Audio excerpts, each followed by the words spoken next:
Hi everyone. Now we discuss the essential element of a valid contract according to section 10 of Indian Contract Act 1872. First है offer and acceptance और an agreement.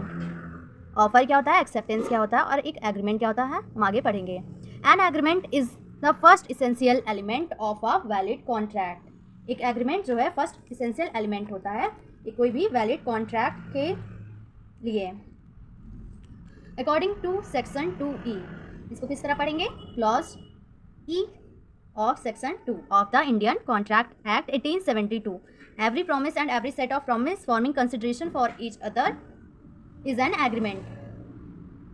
Every promise और set of promise जिसमें consideration involve हो उसे हम agreement कहते हैं. Consideration का यहाँ पे मतलब था something in return. And according to section 2B मतलब clause B of section 2, a proposal when accepted becomes a promise. कोई भी प्रपोजल जब एक्सेप्ट हो जाएगा तो उसे हम प्रॉमिस कहेंगे. An agreement is an outcome of offer and acceptance for consideration. कोई भी एग्रीमेंट कहते हैं तभी फुलफिल होगा जब उसमें कहते हैं ऑफर भी हो, एक्सेप्टेंस भी इन्वॉल्व हो और कंसिडरेशन भी इन्वॉल्व हो. कंसिडरेशन का मतलब something in return. Free consent, two or more person are set to consent when they agree upon the same thing in the same sense.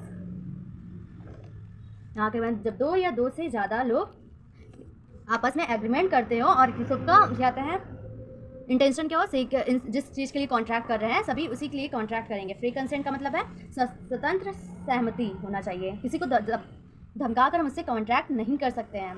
This can also be understood as identity of mind in understanding the term with consensus ad idem. जब यहाँ पे कॉन्सेसेस ad idem का मतलब है जब both the parties to an agreement must agree about subject matter of the agreement in the same sense and in the same time. जब दो या दो से ज़्यादा लोग आपस में कॉन्ट्रैक्ट कर रहे हो एक ही चीज़ के लिए और तो उसे हम कॉन्सेसेस एड आइडम बोलेंगे. Further such concept must be free. Consent जो होना चाहिए इसमें फ्री होना चाहिए. किसी से हम जोर ज़बरदस्ती करके कॉन्ट्रैक्ट नहीं कर सकते हैं.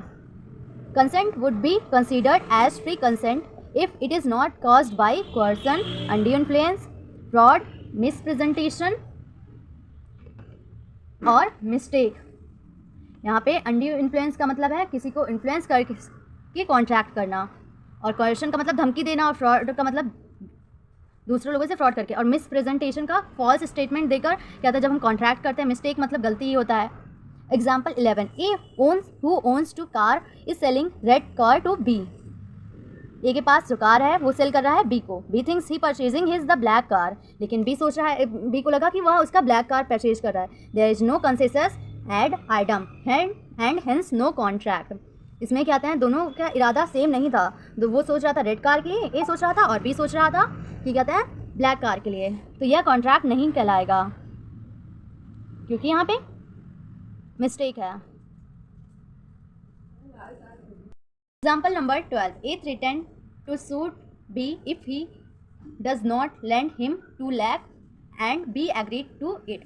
A ने B को धमकी दिया कि अगर तुम मुझे 2 लाख नहीं दोगे तो मैं तुम्हें सूट कर दूंगा. Here the agreement is entered into under coercion and hence not a valid contract. क्योंकि कोई भी कॉन्ट्रैक्ट coercion में किया गया हो तो उसे एक वैलिड कॉन्ट्रैक्ट नहीं बोलेंगे. Student may note that the term coercion, undue influence, fraud, misrepresentation, mistake और एक्सप्लेन इन यूनिट 3. ये सभी पॉइंट्स यूनिट 3 में आएंगे तो हम डिस्कस कर लेंगे.